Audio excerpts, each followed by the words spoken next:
ఓం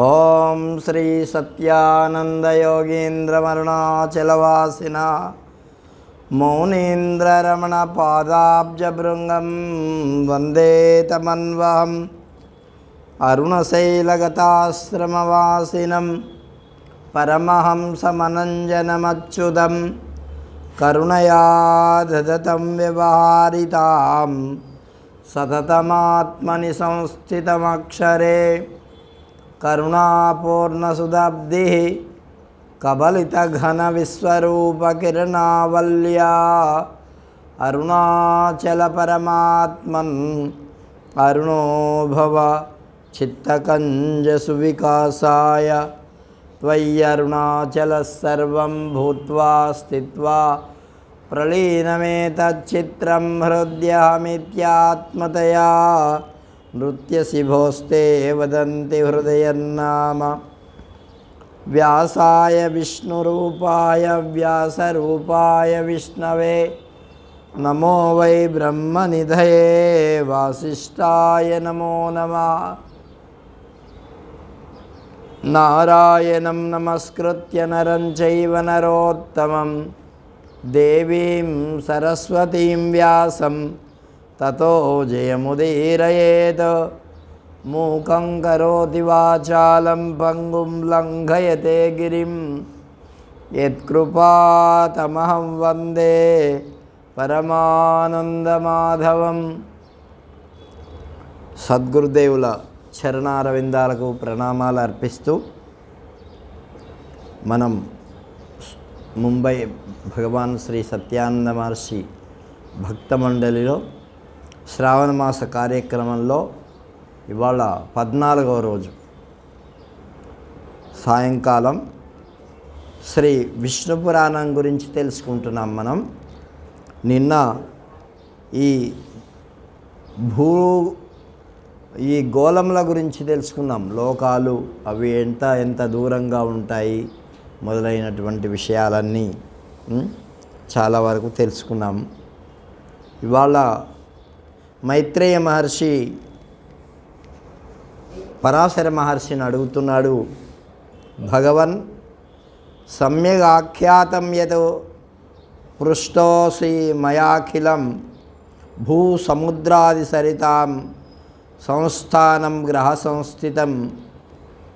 మహానుభావ, నేను అడిగినటువంటి విధంగా భూమి, సముద్రాలు, నదులు, వీటి ఉనికి, గ్రహాలు, నక్షత్రాలు, వాటి యొక్క ఉండే స్థానము, ఇదంతా కూడా నిన్న చాలా చక్కగా మీరు ప్రవచించినారు, చెప్పినారు. 3 లోకాలు విష్ణువునందు ఆధారంగా ఎలా ఉన్నాయో ఆ విషయం చెప్పబడింది. జ్ఞానప్రదంగా ఉంది. పరమార్థమేదో నీ ద్వారా తెలియబడింది రాజేంద్రుని యొక్క. అయితే భగవంతుడైన నీవు భరతరాజేంద్రుని యొక్క చరిత్రను చెబుతావని నాకు చెప్పావు ఇంతకుముందు. మరి ఆ కథను నాకు చెప్పాల్సిందిగా కోరుతున్నా. దానికి నువ్వే అర్హుడివి. పుణ్యప్రదేశము, మరి మంచి నివాసము వల్ల సదా ఆ విష్ణువునందే ధ్యానం కలిగినటువంటి ఆ మహానుభావుడు ఏ కారణం చేత ముక్తి పొందలేదు. అతడు మళ్ళీ ద్విజుడు ఎందుకు అయ్యాడు? బ్రాహ్మణ జన్మ పొందిన పిమ్మట విఖ్యాత మహాత్ముడైన భరతునిచే ఏం చేయబడింది? అదంతా కూడా నాకు చెప్పవలసింది అని మైత్రేయ మహర్షి పరాశర మహర్షిని అడిగాడు. పరాశర మహర్షి చెప్తున్నాడు, అయా ఏమాత్రం కొద్దిగా సంఘం ఉన్నా కూడా వాడి యొక్క జన్మ ముక్తికి అర్హం కాదు. కాబట్టి భరతుడు చాలా నియమనిష్టలతో జీవించాడు. కానీ ఈ ప్రపంచంలో ఉండేటటువంటి వాటితో సంఘం పెట్టుకున్నాడు. సంఘం అంటే అటాచ్మెంట్, మనస్సులో ఒక విధమైనటువంటి వాళ్ళ గురించి ప్రేమ. అంటే వాళ్లకు మమకారం అనేదే కాకుండా ఇతరమైనటువంటి వాటి యందు పెట్టుకున్నా కూడా వాడికి మోక్షానికి అర్హత లేదు. అందుకని ఓ మైత్రేయ, మహాభాగుడైనటువంటి ఆ ధరణీపతి, ఆయన కూడా రాజుగా ఏలాడు. తర్వాత అరణ్యానికి వెళ్ళాడు, ఎంతో తపస్సు చేశాడు. చాలా కాలం శాలగ్రామం అనేటటువంటి గ్రామంలో నివసించాడు. అహింసాది శేషేషు గుణేషు గుణినాంబరః అవాప పరమాం కాష్టాం మనసశ్చాపి సంయమే. ఆయన తపస్వి అయినాడు, సద్గుణ వరిష్ఠుడైనాడు, అహింసను పాటించాడు. అంతేకాదు సమస్త గుణాలతో అంతరింద్రియ నిగ్రహం కూడా సంపాదించాడు. అంత ఉత్తమమైనటువంటి ఉత్కర్షమైనటువంటి స్థితిని పొంది ఆయన భరతమహీపతి యజ్ఞేశ, అచ్యుత, గోవింద, మాధవ, అనంత, కేశవ, కృష్ణ, విష్ణు, ఋషికేశ, వాసుదేవ అనేటటువంటి 10 నామాలతో భగవంతుణ్ణి ఆరాధించాడు. ఏమి యజ్ఞేశ, అచ్యుత, గోవింద, మాధవ, అనంత, కేశవ, కృష్ణ, విష్ణు, ఋషికేశేత్ త్యాహరాజా స కేవలం. ఈ విధంగా చెప్తూ ఆయన భగవంతుణ్ణి ఆరాధించాడు. మరొకటి ఏది కొద్దిగా కూడా కలలో కూడా అనేవాడు కాదు. అంత హరినామ శబ్దాన్ని అర్థాన్ని తప్ప మరొకటి మనస్సులోకి తెచ్చుకునేవాడే కాదు, తల్చేవాడే కాదు. నిస్సంగుడు, ధ్యాననిష్ఠుడు, తపస్వి అయినటువంటి ఆ భరతుడు దేవపూజ నిమిత్తము సమిధలు, పుష్పాలు, దర్భలు తెచ్చుకోవడం కోసం ఆ పనులకు వెళ్ళేవాడే కానీ ఇంకే పనులు ఆయనకు చేసేవాడు కాదు. అట్లా ఒకరోజు ఆ రాజయోగి స్నానం చేయడానికి ఒక నదికి వెళ్ళాడు. అక్కడ స్నానం చేశాడు. చేసిన తర్వాత చేయవలసినటువంటి విధి విహిత కృత్యాలు, సంధ్యావందనం మొదలైనటువంటివన్నీ చేసుకుంటూ ఉన్నాడు. అట్లా చేసుకుంటూ ఉండగా వనం నుండి ఒక లేడీ దప్పికతో నీరు తాగడానికి వచ్చింది ఆ నదికి. లేడీ అంటే జింక. కాబట్టి ఆ నదీ తీరానికి వచ్చింది. అది నిండు చూలాలు. ఆ జింక ఎటువంటిది? నిండు చూలాలు. ఇంకా రేపో మాపో ఈనడానికి రెడీగా ఉందన్నమాట. ఆ హరిణి నీరు తాగడం పూర్తి అయ్యే సమయంలో సమస్త ప్రాణికోటికి భయం కలిగించేటటువంటి ఒక సింహం అక్కడికి వచ్చింది. మిక్కిలి గట్టిగా దాని యొక్క సింహనాదం వినబడింది. ఆ శబ్దం, ఆ లేడీ చాలా భయపడిపోయింది, ఎక్కడ వచ్చి నన్ను చంపేస్తుందో అని. కంగారుగా అది ఏం చేసిందంటే, ఈ ఒడ్డుకు ఉండేటటువంటిది ఎట్లాగైనా సరే ఆ ఒడ్డుకు దాటుదాము అని చెప్పేసేసి ఒక్క జంపు, నన్ను ఏమంటారు తెలుగులో? తెలుగులో ఏమంటారు? జంపు చేసింది. ఏమయ్యా పండితుడు? దూకడం చంపానరు కదా. కాబట్టి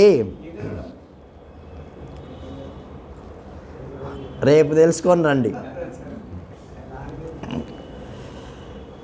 భయపడిపోయింది, ఒక్కమారు గెంతింది, ఏమంటారు, జంపు చేసింది.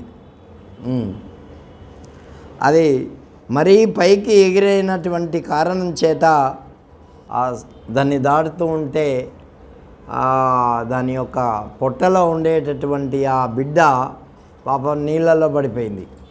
అది ఆ ఒడ్డుకి వెళ్ళేసి అక్కడ చనిపోయింది.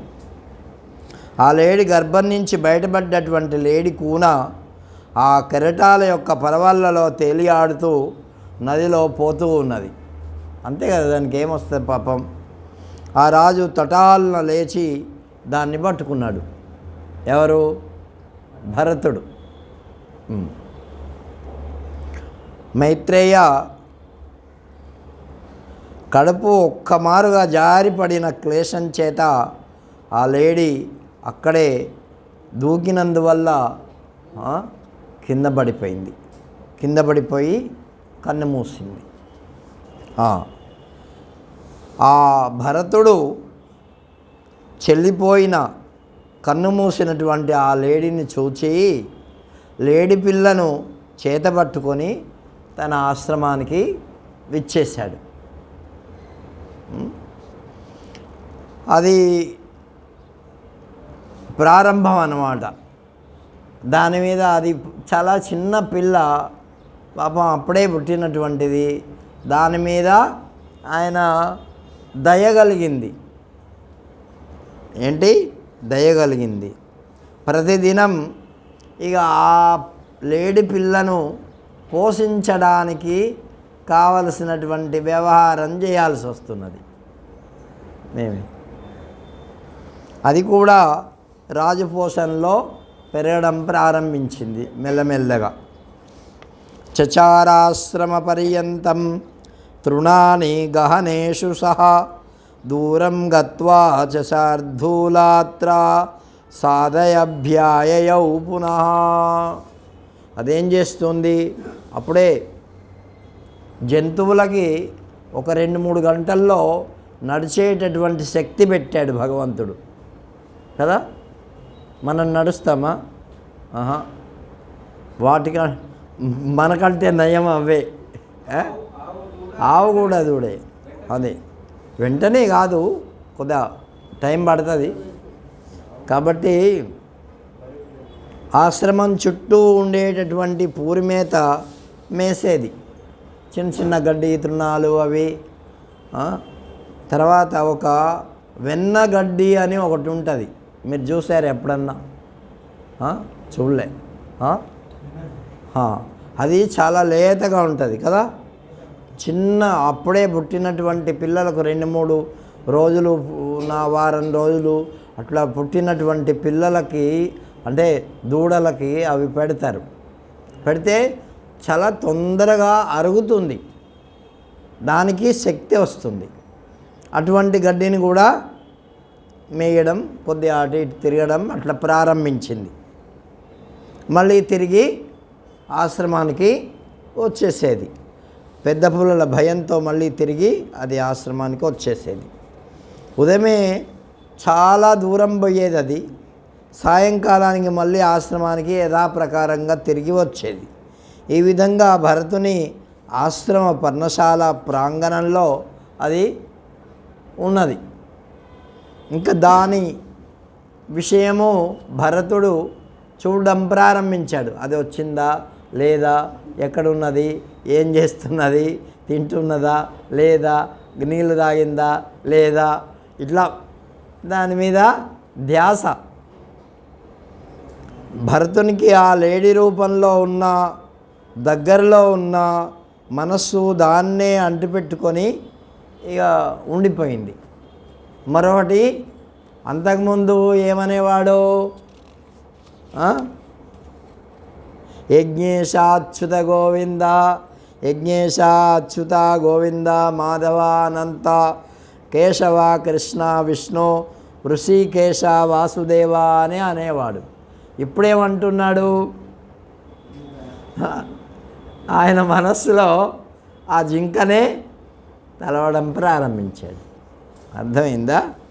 మనం కూడా అంతే. మనం గర్భంలో ఉన్నప్పుడట భగవంతుడిని నిన్ను తప్ప ఇంకెవ్వరినీ జ్ఞాపకం చేయనంటాడట. బయటకు వచ్చిన తర్వాత అన్నీ మర్చిపోతాడు. ఇక తర్వాత తెలుస్తుంది మన సంగతి, మనకే తెలుసుగా ఇంకేమేమి అవుతారు వాళ్ళు. కాబట్టి ఇట్లా వాడు చిన్నప్పుడైతే అమ్మని జ్ఞాపకం పెట్టుకుంటాడు. కొద్దిగా పెద్దవారు అయితే ఆటల పాటల్లో పడతాడు. ఆ తర్వాత ఇంకా పెద్దగా పెడితే విషయ భాగాల్లో పడతాడు. ఇక అమ్మ జ్ఞాపకం రాదు, నాన్న జ్ఞాపకం రాడు. వాళ్ళు ఒకవేళ జ్ఞాపకం అంటే ఎదురుగా కనిపించినా కూడా చీదరించుకుంటాడు. కాబట్టి ఇతనేం చేశాడు? పాపం ఆ లేడీనే తలుస్తూ ఉన్నాడు. భరతుడు రాజ్యాన్ని వదిలిపెట్టాడు, పిల్లల్ని వదిలిపెట్టాడు, బంధువులను వదిలిపెట్టాడు, అందరినీ వదిలిపెట్టాడు. మితిమీరినటువంటి మమకారం ఈ లేడి పిల్ల మీద పెంచుకున్నాడు. మానవుడికి జీవితంలో ఏదో ఒక అటాచ్మెంట్ ఉంటుంది. భగవంతుని మీదనే పెట్టుకోవాలని అనుకున్నా కూడా ఏదో ఒక సమస్య వస్తుంది.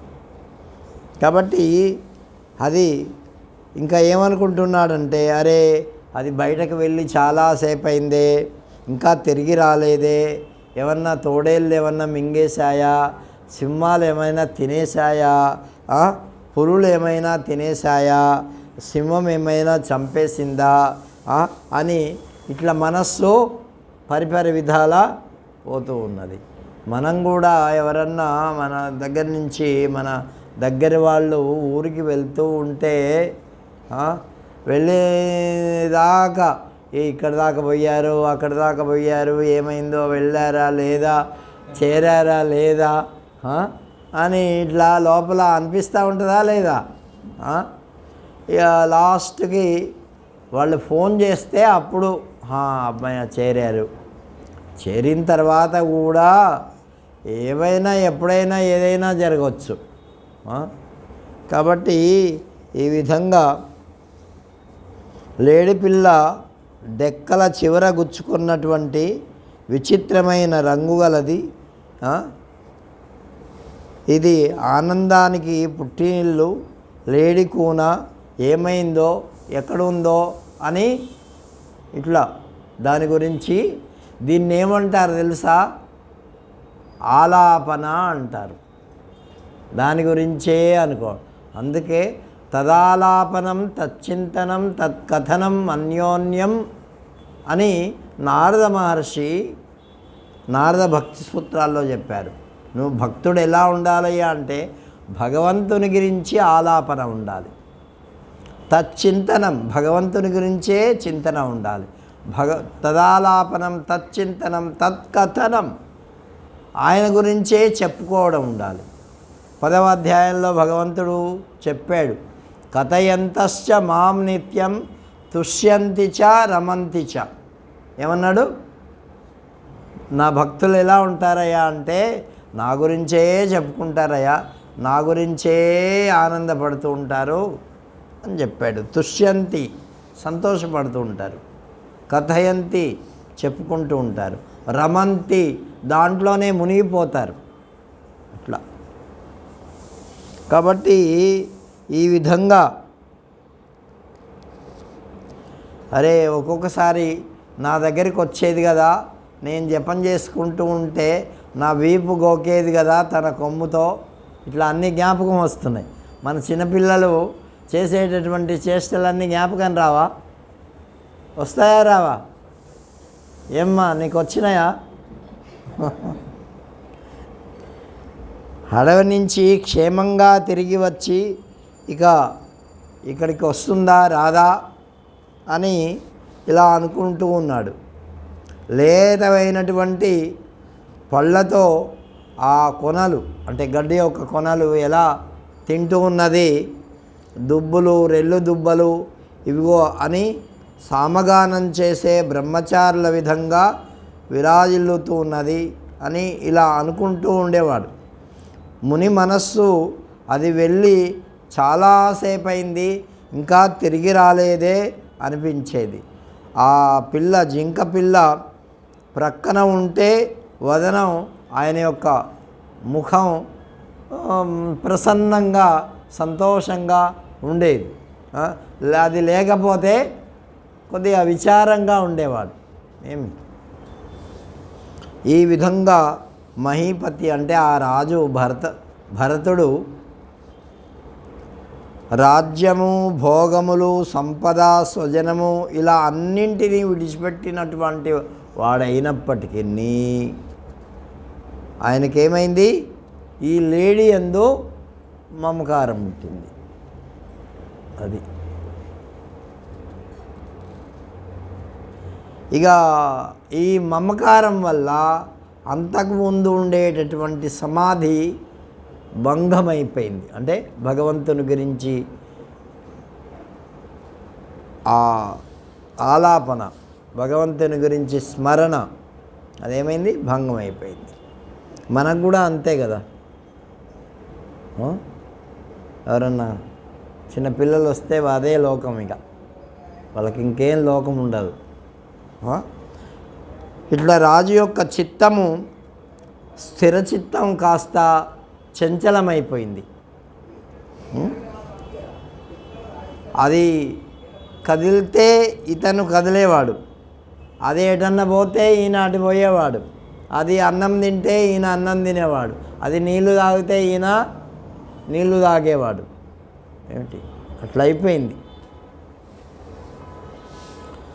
కాలేన గచ్చతా శోధ కాలం చక్రే మహీపతి పితేవ శాస్త్రం పుత్రేణ మృగపోతేన వీక్షిత. ఇలా కాలం గడుస్తూ ఉండగా లేడి పిల్ల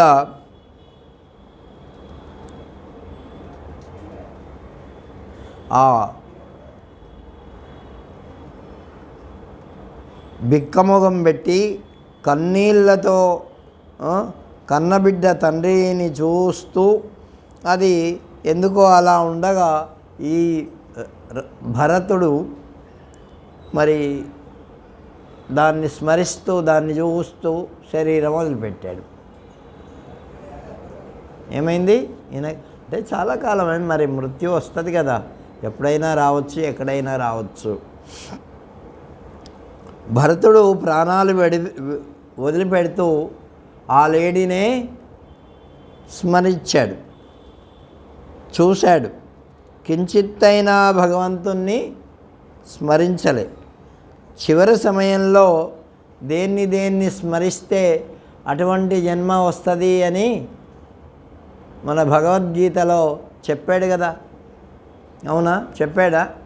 ఎం వాపి స్మరన్ భావం త్యజత్యంతే కలేవరం తం తమేవైతి కౌంతేయ సదా తద్భావభావిత.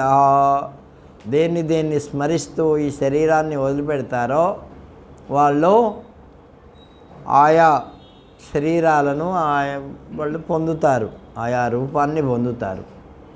ఒకసారి భగవాన్ల వారు చెప్పారు ఒక కథ. ఒక ధనవంతుడంట, ఆయనకి కుమారులు ఒక 4 ఉన్నారట. ఇక అందరూ మంచివాళ్ళే. అయితే నాన్నకు అంత్యదశ వచ్చింది. ఇక ధనమేమో బాగా ఉన్నది కదా, ఇక్కడ అక్కడ అది ఇది అని చెప్పి అంటున్నాడు, ఏదో కలవరిస్తున్నాడు. అప్పుడు అరే చిట్ట చివరి సమయం వచ్చింది, నన్ను ఎట్లా మరి భగవంతుడి దగ్గరికి తీసుకెళ్ళాలా అని ఆలోచిస్తున్నారు వీళ్ళు. దాంట్లో ఒక కొడుకు చూసి, మా నాన్న భగవంతుని యొక్క నామాన్ని స్మరించడం లేదే, మరి ఎట్లా స్మరిస్తాడు అని అనుకొని అక్కడొక నార ఉంటే, జనపనార, అది తీసుకొచ్చి చూపించాట. ఇదేంటి నాన్న అని. అంటే కనీసం నారా అన్న అంటాడేమో, నారాయణుడికి దగ్గరగా ఉంటుంది ఆ శబ్దము అని అట్లా అంటే వాడు పీచు పీచు అన్నాట కానీ నారాయణ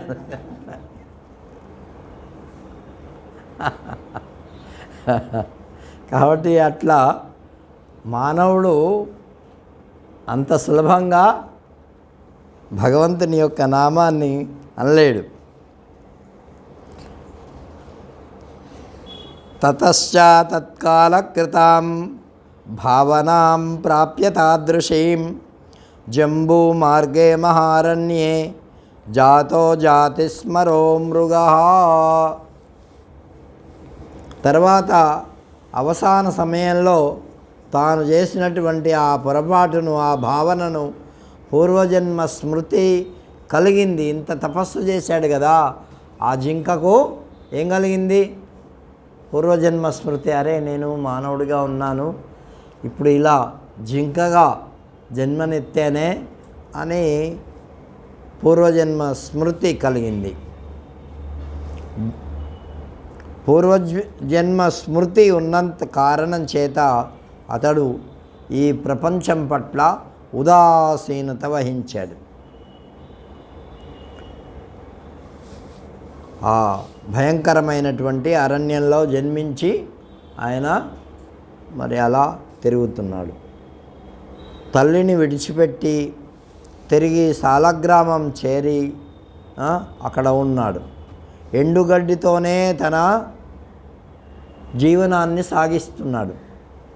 పండుటాకులతోనే తన పొట్ట పోసుకుంటున్నాడు. ఎవరు? ఆ లేడీ, ఆ జింక. ఏమి? మృగజన్మకు కారణమైనటువంటి కర్మను అతడు తొలగించుకోవడం కోసం మరి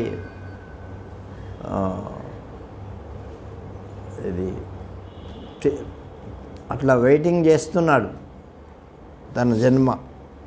ఈ శరీరం విడిచిపెట్టి సదాచార సంపన్నులైన యోగేశ్వర్ల పరిశుద్ధమైన ఉత్తమ వంశంలో పూర్వజన్మ స్మృతికల వాడయ్యాడు. కొంతకాలానికి జింక జన్మ కాలానుగుణంగా పోతుంది కదా, అట్లాగే పోయింది. మళ్ళీ అతను ఎలా జన్మించాడంటే ఒక ఉత్తమమైనటువంటి బ్రాహ్మణ జన్మలో, బ్రాహ్మణ వంశంలో జన్మించాడు. సర్వ విద్యలకు విజ్ఞానానికి కూడుకున్నటువంటి వాడు, సకల శాస్త్రాలు సారాన్ని కూడా ఆయన అధ్యయనం చేసినటువంటి వాడు, నిగూఢ రహస్యాలను తెలుసుకున్నటువంటి వాడు అయ్యి అతడు తన ప్రకృతి కన్నా పరునిగా, అంటే శ్రేష్టమైనటువంటి వాడిగా ఉంటూ ఉన్నాడు. ఆత్మజ్ఞానం తెలిసినటువంటి వాడు, దేవతలు మున్నగు వారిని, సమస్త ప్రాణులను కూడా ఆ ప్రాజ్ఞుడు తనకు అభేదంగా దర్శించేటటువంటి వాడు. ఇట్లా అయి ఉండా గురువు చెప్పినటువంటి వేదపాఠం చక్కగా చదువుతూ ఉన్నాడు. కర్మలను ఆచరించలేదు, శాస్త్రాలను ఆయన మరి ఉపనయనం చేసుకున్నాడు. కానీ ఇక అన్నీ దేంట్లో కూడా అంటి ముట్టకుండా ఉన్నాడు మొత్తానికి. అది అప్పుడు ఆయన ముఖ్యంగా ఎలా ఉండేవాడంటే ఏ విషయం మీద కూడా సంఘం పెట్టుకోకుండా తన జీవితాన్ని గడపడం ప్రారంభించాడు. అంటే సంఘం వల్ల కదా జింక జన్మ వచ్చింది. ఇప్పుడు కూడా ఏదన్నా ఇట్లా సంఘం పెట్టుకుంటే మళ్ళీ దేంట్లో తగులుకుంటానో అని చెప్పేసేసి పెద్ద స్వామిలో వారు చెప్తుండేది మన భగవాన్ల వారు. ఈ సంఘం ఎలాంటిది అంటే ఈ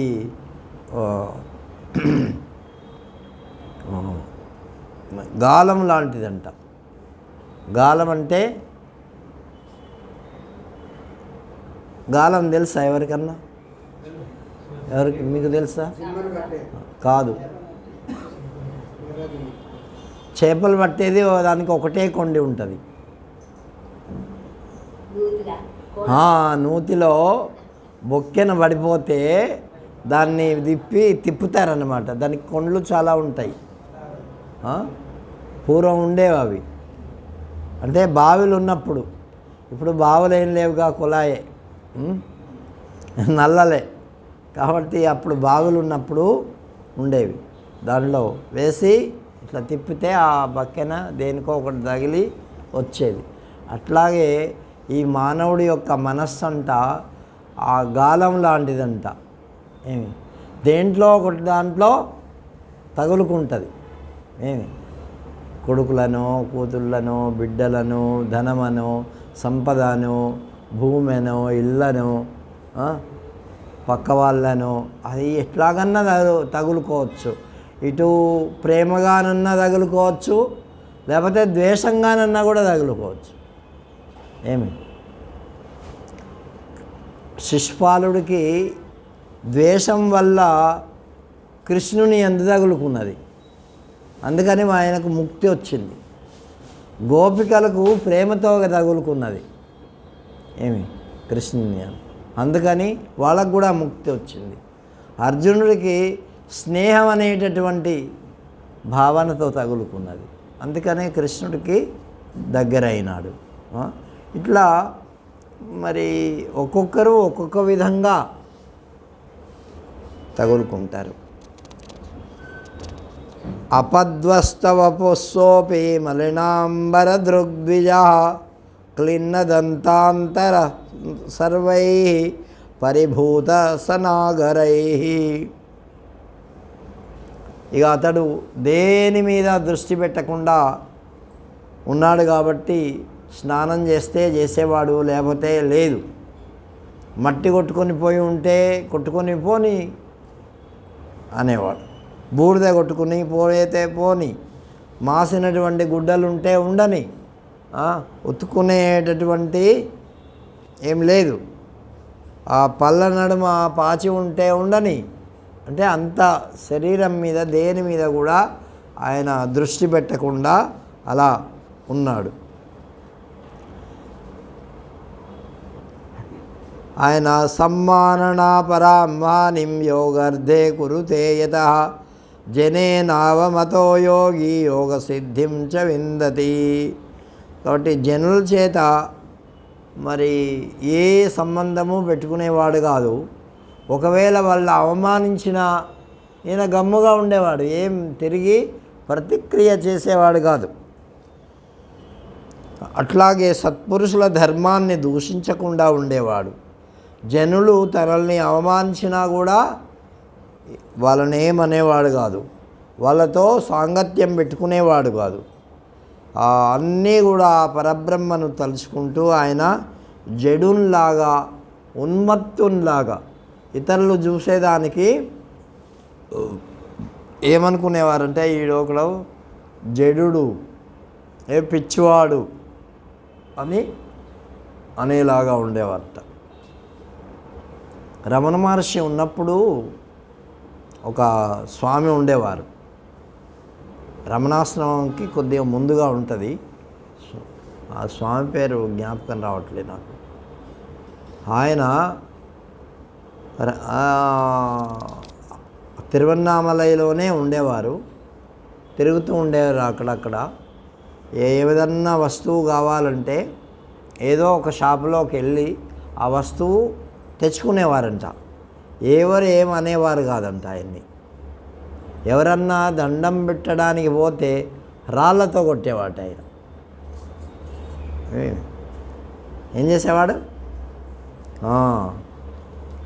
అట్లా ఆయన నాకు జ్ఞాపకం రావట్లేదు పేరు, మంచి పేరుంది. ఆయన సమాధి కూడా ఉంది తిరువన్నామలైలో. కాబట్టి అట్లా మహాత్ములు ఒక్కొక్కరు ఒక్కొక్క రకంగా ఉంటారు. ఇక ఎవరి షాపులో కన్నా పోయి ఏదన్నా వస్తువు తెచ్చుకున్నాడు అనుకో, ఇక వాళ్ళకు మాల్ అంతే. అట్లా అయిపోయారు. ఎప్పుడు వస్తాడా అని వాళ్ళందరూ ఎదురు చూస్తూ ఉండేవారంట. వాళ్ళందరికీ దేని మీద ప్రేమ? ధనం మీద ప్రేమ అన్నమాట. కాబట్టి ఇట్లా భుంక్తే కల్మాషవ్రీయాది శాకం వన్యం ఫలం కనాన్ యది యదాప్నోతి సుబహు తదత్తే కాల సంయమం. ఇంకా ఆయన ఏమంటే అవి తినేవాడు, ఇది తినాలనేవి కాదు. అలసందలు, వడ్లు మున్నగునవి, కూరలు, అడవిలో దొరికేటటువంటి వస్తువులు, పండ్లు, గింజలు మొదలైనవి తినేవాడు. కొంచెం దొరికినా అదే చాలు అనుకునేవాడు. కాలక్షేపం వాటితోనే చేసేవాడు. అంటే తన యొక్క జీవనయాపన ఇంత కావాలి నాకు అనేటటువంటిది లేదు. అందుకే పూర్వము భిక్షావృత్తి చేసేవాళ్ళు, వాళ్ళు 4 ఇండ్లే పెట్టుకునేవారు. మహాత్ములు ఒక ఇంట్లో వెళ్ళాము, వాళ్ళ ఇంట్లో లేదన్నారు, ఏమి రెండవ ఇంటికి వెళ్ళేది, వాళ్ళు ఏదన్నా వేశారు అంతే. దాంతోనే ఈ 4 ఇండ్లు ఒక్కొక్క రోజు ఏమీ లేదనుకో, మళ్ళీ 5వ ఇంటికి వెళ్ళేదిలే అంతే ఆ రోజు. అట్లా జీవనాన్ని గడిపేవారు. మన బ్రహ్మానంద తీర్థయోగేంద్రులు అని మన గురువుగారు చిన్నప్పుడు మీరు పేరు వినుంటారు. ఈ స్వామివారు కాదు, అంతకుముందు ఒక ఫోటో ఉంటుంది, మనం ఎప్పుడన్నా మన విశ్వమీమాంసలో కూడా వేస్తుంటాం. కాబట్టి ఆయన అలాగే 4 ఇండ్లకే భిక్షకు వెళ్ళేవారట. ఒకరు వేశారంటే ఇంక మళ్ళీ తక్కిన ఇంట్లోకి వెళ్ళేదిలే. ఆ అన్నం తీసుకొని వచ్చి ఆ నదిలో, గంగా నదిలోనే ఎక్కడ దగ్గర ఉంటే అది, సువర్ణముఖి నదిలో, పెన్నా నదిలో వెళ్ళి ఆ నీళ్ళతో గడుక్కొని ఆ అన్నం తినేవారట. అది అంత నియమంగా వారు. కాబట్టి ఈయన కూడా అంతే, చాలా తక్కువ తిని కాలక్షేపం చేసేవాడు. ఇక ఆ తర్వాత పితర్యుపరతే శోధ భ్రాతృవ్యబాంధవై కారిత క్షేత్రకర్మాది కదన్నాహార పోషిత. ఆయన ఇక తండ్రి చనిపోయిన తర్వాత అన్నదమ్ములు ఉంటారు కదా, ఇతని చేత గొడ్డు చాకరీ చేయించేవాళ్ళంట. ఈడేమన్నాడు కదా, అందుకని ఇష్టం ఉన్నంత పని, పొలం పనులు అవి ఇవి అన్నీ చేయించేవారు. ఆయన ఎప్పుడూ అడ్డుపెట్టలే, ఇది చెయ్యానులే ఇది చేస్తానులే అంటే అట్లా అయిపోయాడు. ఆ తర్వాత ఏం చెప్తున్నాడంటే,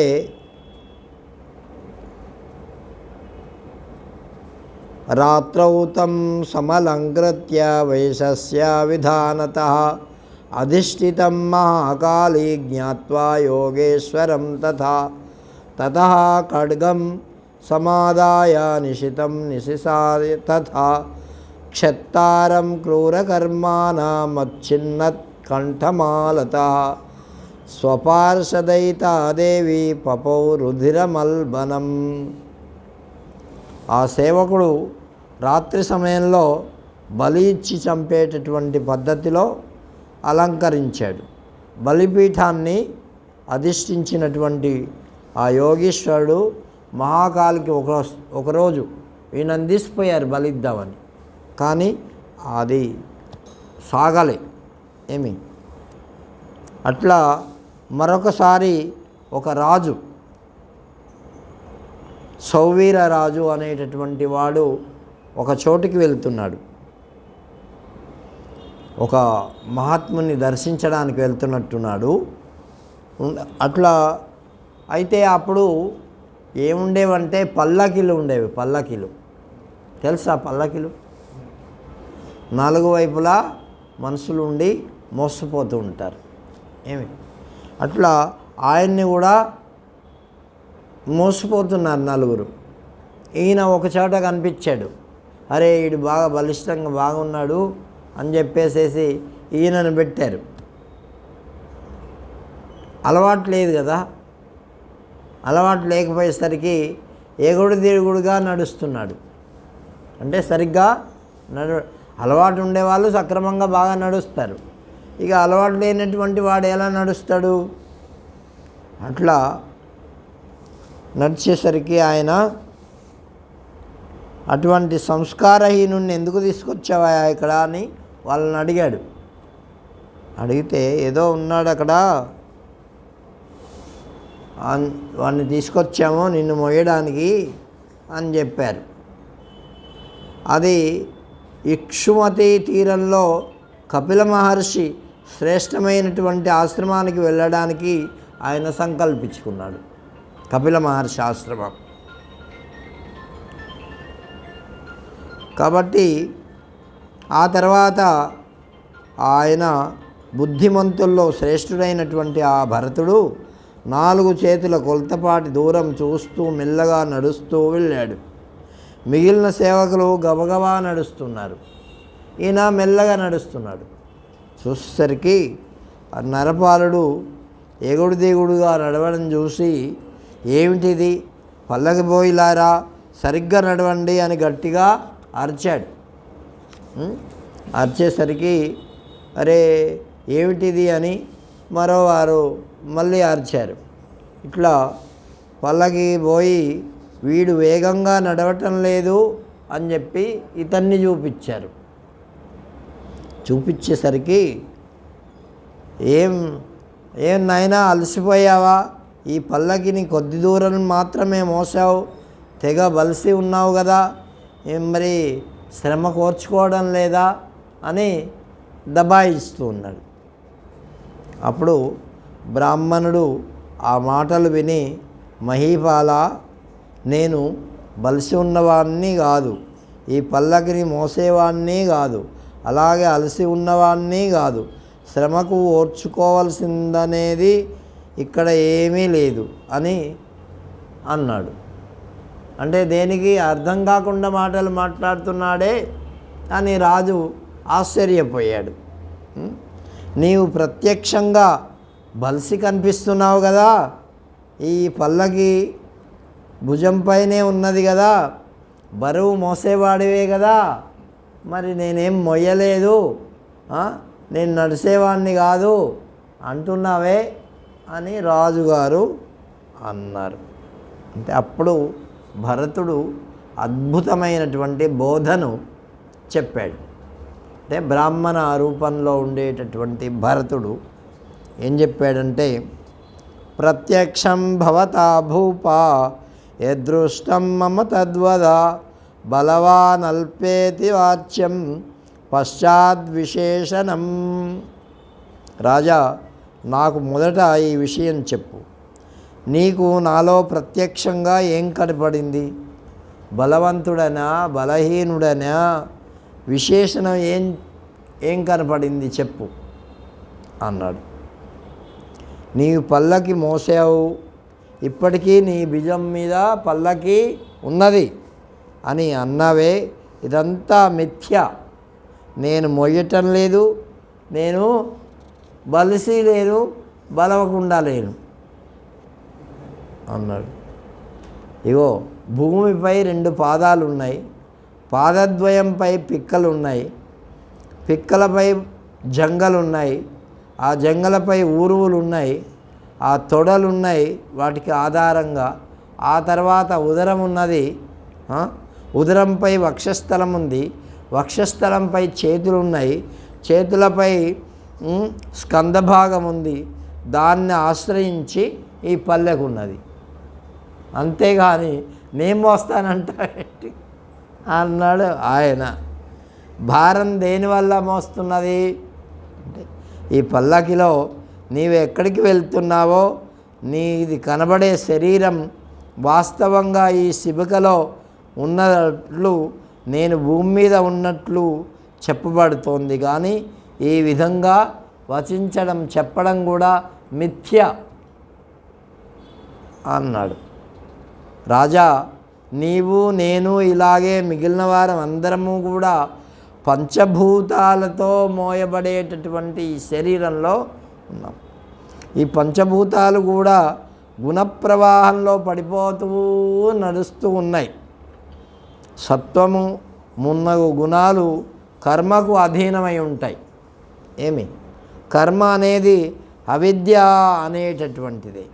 ఆ విద్య మరి సమస్త ప్రాణులతో ఉంటుంది. దీనన్నింటికీ అతీతమైంది ఆత్మ. నాయన, ఆత్మజ్ఞానం చెప్పేస్తున్నాడు. ఇక ఏంటి అది? విశుద్ధమైంది, అక్షరమైంది, శాంతమైంది, నిర్గుణమైంది, ప్రకృతి కంటే శ్రేష్టమైంది, సమస్త ప్రాణుల్లోనూ ఉండేది అది ఒకటే. దానికి పెరిగేది లేదు, తరిగేది లేదు. ఏమి వృద్ధి క్షయాలు లేవు. రాజా, ఎప్పుడైతే ఆత్మకు వృద్ధి క్షయాలు లేవో, తరుగుదల లేదో, ఇక బలవడం అనేది ఎక్కడ ఉంటుంది చెప్పు? భూమి, పాదాలు, జంగలు, నడుము, తొడలు, ఉదరము మొదలైన వాటితో కూడుకున్న మెడపై శిబిక ఎట్లున్నదో సరిగ్గా నీచే శరీరం కూడా అలాగే ఉంది. మిగిలిన జంతువుల అన్నింటి విషయము ఇంతే. కేవలము ఒక్క శిబికను మోయడం మాత్రమే కాదు, కొండలు, చెట్లు, ఇండ్లు మొదలైనటువంటి వాటిని భారమంతా కూడా నీపై ఉన్నది. ఏమి? మరియు భూభారం కూడా మోస్తున్నావు. రాజా, ప్రాకృతిక కారణాల వల్ల పురుషుడు ఇలా వేరైనప్పుడు బరువు మోయడం అనేమిటి? బరువు మోయడం లేదు, మోయకుండా ఉండడం లేదు, శ్రమ లేదు, శ్రమ ఏమి లేదు. ఆ పల్లకికి సంబంధించినటువంటి ద్రవ్యం అంతా కూడా సమస్త ప్రాణులకు ఆధారమైనటువంటి ద్రవ్యం. అదే నీకు, నాకు, సమస్తానికి ఒకటే అయి ఉంది. కానీ ఇక్కడ మనుష్యత్వం, మమత్వం ఆరోపింపబడుతోంది. కాబట్టి ద్విజవర్య అని భరతుడు మౌనం వహించాడు. ఇదంతా ఇట్లా చెప్పి ఒక శబ్దం ఆయనకు అర్థం కాలే. మీకైంది అర్థం? ఆయనకైతే అర్థం కాలేదంట. రాజు కంగారు పడిపోయాడు. అరే, ఇట్లా మాట్లాడుతున్నాడేంటి? పల్లకిని ఆపిచ్చాడు, నేలపై దింపించాడు, 2 పాదాలు పట్టుకున్నాడు ఆయనవి. పరాశరుడు అని ఇట్లా పరాశరుడు మైత్రేయ మహర్షితో చెప్తున్నాడు. భోభో విసృజ్య శిబికాం ప్రసాదం కురుమే ద్విజ కథ్యతాం కో భవానత్ర జాల్మరూపధరస్థిత. అప్పుడు రాజు అన్నాడు, అయ్యా, ఈ పల్లకి విడిచిపెట్టు, ద్విజప్రవర, నన్ను అనుగ్రహించు. ఇక్కడ జడప్రాయంగా అల్పనివేశంలో ఉన్న తమరెవరు? ఎక్కడి నుంచి వచ్చారు? చెప్పండి. మీరెవరు? మీ రాక కారణం ఏమిటి? అంతా నాకు తెలియజెప్పాలి. ఓ విద్వాంసుడా, మీ శుశ్రూష చెయ్యాలనుకుంటున్నా. దాసుని క్షమించండి, నన్ను దాసునిగా స్వీకరించండి అని వినయంగా ప్రార్థించాడు. అప్పుడు ఆ బ్రాహ్మడు, భూపాల, ఆలకించు, ఫలానా వాడినని చెప్పడానికి శక్యం కాదు. ఎట్లాగైతే బలిచక్రవర్తికి ఆ వటువు చెప్పాడే, నువ్వెవరి వాడవు, ఎక్కడుంటావు, ఏమిటి అంటే, ఆయన నేను అందరి వాడిని, నాకే స్థలం లేదు, ఉండడానికి లేదు, ఏమీ లేదు అన్నాడు. పూర్వం బాగానే ఉండేది, ఇప్పుడేమి లేదు అని చెప్పి అట్లా నర్మగర్భంగా అక్కడ సమాధానం చెప్పాడు. దానికి వ్యాఖ్యానకారులు ఎన్నో రకాలుగా వ్యాఖ్యానం చేశారు. శ్రీధర పండితుడైతే చాలా మంచి అద్వైత రూపంలో బాగా వ్యాఖ్యానం చేశాడు. అట్లాగే ఇక్కడ కూడా ఈ కథ భాగవతంలో కూడా ఉంది, భారతంలో కూడా ఉంది, కానీ ఇంత వివరంగా లేదు. ఇక్కడ చాలా వివరంగా మంచిగా చెప్పున్నారు. రాజా, ఈ విషయాల్లోని అన్నింటికీ సర్వప్రాణులకు ధర్మాధర్మాలే కారణాలు. మరి నీవు నా పల్యంకి వహన కర్మకు కారణం అవుతున్నావు. ఈ సమస్త కర్మలకు కారణము ఏమిటి? ధర్మాధర్మాలే, అందు సందేహం లేదు. ఒక దేహం నుంచి మరో దేహానికి రాక కర్మ ఫలితమే. అంటే ఒక శరీరం నుంచి మరొక శరీరం, ఒక జన్మ నుంచి మరొక జన్మకి.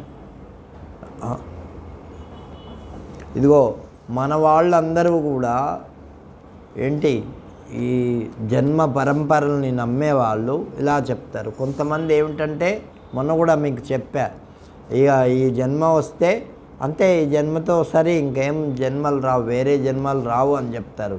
అది ఇక్కడ మనకు ఏంటి ప్రామాణితం అవటం లేదు కదా, వేరే జన్మ ఉన్నది, ఇట్లా వచ్చారని చెప్తున్నారు కదా. కాబట్టి నేను ఫలానా వాడను అని ఆత్మకు చెప్పడం శక్యం కాదు. ఎవరని చెప్తారు ఆత్మకి? యోస్తి సోహమితి బ్రహ్మన్ కథం వక్తుం న శక్యతే ఆత్మన్యేషణ దోషాయ శబ్దోహమితి యోద్విజా. బ్రాహ్మణుడా, అంటున్నవాన్ని నేనే, ఎందుకు చెప్పడానికి శక్యం కావటం లేదు? ద్విజోత్తమ అని అంటున్నాను కదా నేను. రాజు అంటున్నాడు, ఏమి ఆత్మయందు అన్వయించడం తప్పు కానప్పుడు చెప్పడానికి ఏం అభ్యంతరం ఉన్నది? నేను అనేటటువంటి శబ్దం వస్తున్నది కదా, నీవు అనేటటువంటి శబ్దం వస్తున్నది కదా అని అన్నాడు, రాజు అన్నాడు. అప్పుడు ఆ భరతుని రూపంలో ఉండే ఆ బ్రాహ్మణుడు అంటున్నాడు,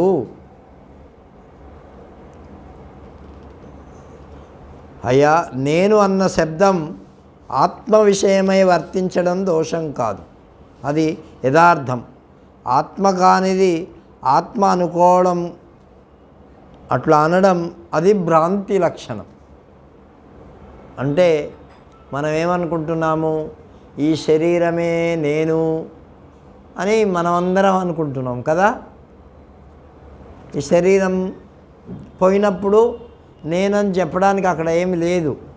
కానీ ఉన్నంత వరకు అయితే ఏమనుకుంటున్నాము, నేనే అనుకుంటున్నాం. అంటే ఈ శరీరమే నేను అనుకుంటున్నాం. కానీ మనకిప్పుడు ఎవరికన్నా స్ఫురణ ఉన్నదా, ఈ శరీరం నేను కాదు, నేను అనేటటువంటి వాడిని ఒకడు ఉన్నాను అని ఉన్నదా ఎవరికన్నా? ఎవ్వరికి లేదు. కాబట్టి ఆయన అంటున్నాడు, నాలుక నేను అని పలుకుతోంది, దంతాలు, పెదవులు, దవడలు అలా అంటున్నవి, ఇవి అన్నీ వాక్కు పుట్టడానికి సాధనాలు మాత్రమే, నేను మాత్రం కాదు. ఏమన్నాడు? ఈ దంతాలు, పెదవులు, దవడలు ఇవన్నీ శబ్దాన్ని పుట్టిస్తున్నాయి. కానీ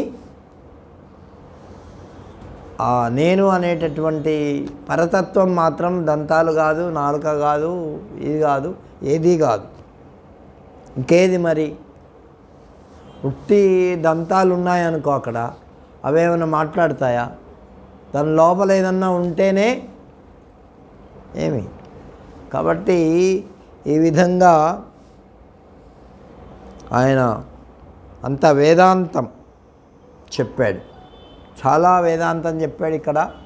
ఈ వేదాంతము అంతా కూడా మనం తెలుసుకోవాలంటే ఇంకొక 4 రోజులు పడుతుంది. అందుకే చెప్తున్నాడు ఆయన, త్వం రాజా సర్వలోకస్య పితు పుత్రో రిపో రిపు పత్న్యా పతి పితా సూనో కిం త్వం భూప వదామ్యహం. ఓ రాజా, నీవు సమస్త ప్రజలకు రాజువు, తండ్రికి కుమారుడవు, శత్రువుకు శత్రువు, ధర్మపత్నికి భర్తవు, కొడుకు తండ్రివి. ఇప్పుడు నిన్ను నేను ఏమని పిలవాలి చెప్పు అన్నాడు. ఏమి, ఒక్క మనిషే వాడు ఒకరికి తండ్రి అవుతాడు, ఒకరికి కొడుకు అవుతాడు, ఒకరికి మామ అవుతాడు, మరొకరికి అల్లుడు అవుతాడు, మరొకరికి ఇట్లా ఎన్నో రకాలుగా. కాబట్టి అప్పుడు ఏమని పిలవాలి? ఒకడేమో మామ అని పిలుస్తాడు, ఒకడేమో అన్న అని పిలుస్తాడు, ఒకడేమో మనవడా అని పిలుస్తాడు. ఏమని పలకాలి? దేన్ని బట్టి పిలుస్తాడు చెప్పు? ఇప్పుడు ఉండే వ్యక్తి ఒక్కడే. కాబట్టి త్వం కిమేతచ్చిరః కిం ను గ్రీవా తవ తథోదరం కిం పాదాదికం త్వం వా తవైతత్ కిం మహీపతే. ఓ ధరణీపతి, నువ్వెవరవు? నీ శిరస్సా, కంఠమా, ఉదరమా, పాదమా? ఇది నీదా లేక ఇది నీవా? ఏది నువ్వు అని అడిగాడు. కాబట్టి శరీరంలోని అన్ని అవయవాల కన్నా నీవు వేరుగా ఉన్నావు. నేను ఎవరిని అన్న విషయం ప్రశ్న వేసుకో. రమణ మహర్షి చెప్పింది ఏంది? ఏం చెప్పాడు? ఎవరన్నా వస్తే ఏదో ప్రశ్న వేస్తా స్వామిని ప్రశ్న వేస్తే ఆయన ఏం చెప్పేవారు? నువ్వెవరవో నువ్వు తెలుసుకో అంతే, నువ్వెవరవో తెలుసుకో అంతే. ఆయన నాకు ఒక ఆయన వచ్చి అడిగాట, నాకు సందేహం ఉంది అని. సందేహం ఎవరికి అంటే నాకు అన్నాడు. నాకైతే నీవెవరో తెలుసుకో, సందేహం అప్పుడు పోతుంది అని చెప్పేవారట. అంటే అది సూటి అయినటువంటి మార్గాన్ని రమణ మహర్షుల వారు చెప్పారు. దానివల్ల అందరికీ ప్రపంచంలో ఆయన గురించి మరి మంచి విషయం ఏర్పడింది. ఇక్కడ కూడా అదే చెప్తున్నాడు ఆయన. ఎవరు? భరతుడు. ఏ భరతుడు? ద్విజ భరతుడు, జడ భరతుడు. ఓ రాజా, తత్వ విచారం ఇలా ఉండగా నా ద్వారా నేను అని చెప్పడానికి, పృథగ్భావంతో వేరు చేసి చెప్పడానికి ఎవరికి శక్యమవుతుంది అని పలికాడు. ఈ విధంగా పలికాడు అని పరాశర మహర్షి మైత్రేయ మహర్షికి చెప్పాడు. అప్పుడు పరాశర మహర్షిని మళ్ళీ అడుగుతున్నాడు మైత్రేయ మహర్షి. ఏమడిగాడో మరి మనం రేపు తెలుసుకుందాం ఈ ఆత్మబోధ గురించి. ఇది గహనమైనటువంటిది. అసలు మనం ముందు ఇవాళ ప్రశ్న వేసుకోండి. మీకు రాత్రంతా నిద్ర పట్టినప్పుడేమో నిద్రపోండి బాగా. నిద్ర మెలకు వచ్చినప్పుడు నేను ఎవరిని అని ప్రశ్న వేసుకోండి.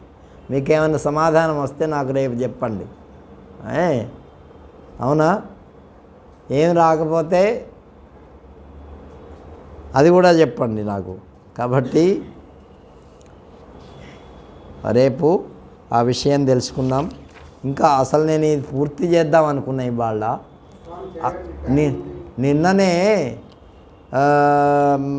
అసలు ఈ భరత ఉపాఖ్యానం పూర్తి చేద్దాం అనుకున్నా. కాబట్టి ఈ విధంగా కానీ కుదరదు, రేపు తెలుసుకుందాం. ఎందుకంటే మనం సమయం అయిపోయింది, సమయాన్ని పాటించాలా. మనం అక్కడ 8 గంటల వరకనే రాస్తున్నారు. ఏమి అవునా? 9:30 దాకా రాస్తున్నారా? 8:30.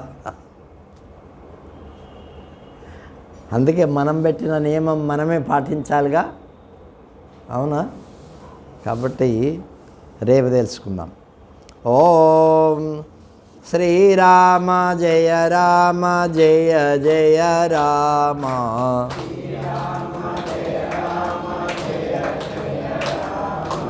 శ్రీరామ జయ రామ జయ జయ రామ. శ్రీరామ జయ రామ జయ జయ రామ.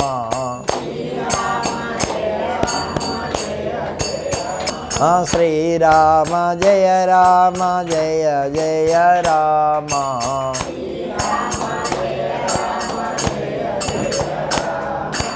శ్రీరామ జయ రామ జయ జయ రామ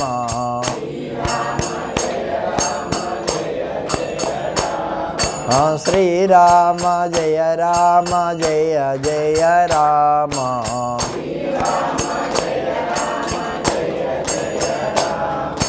శ్రీరామ జయ రామ జయ జయ రామ శ్రీరామ జయ రామ జయ జయ రామ శ్రీరామ జయ రామ జయ జయ రామ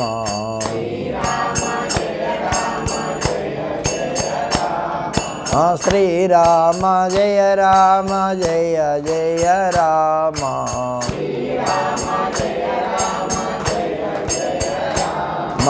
శ్రీరామ జయ రామ జయ జయ రామ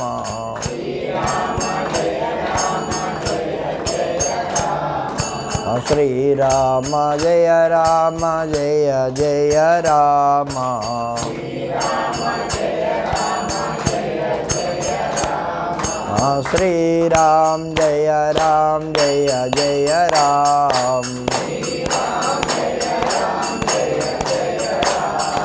శ్రీరామ జయ రామ జయ జయ రామ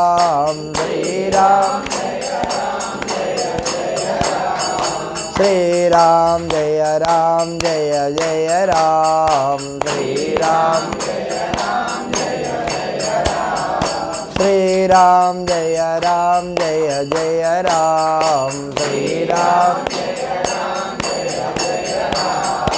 శ్రీరామ జయ రామ జయ జయ రామ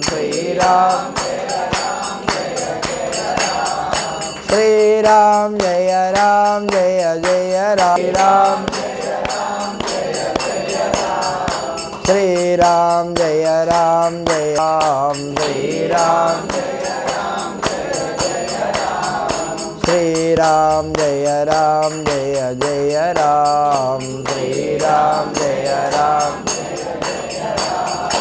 జయ రాజా రామచంద్ర భగవాన్ की सीता माई की पवन सुत हनुमान की गोपाल कृष्ण भगवान की सद्गुरु सत्य भगवान की ओ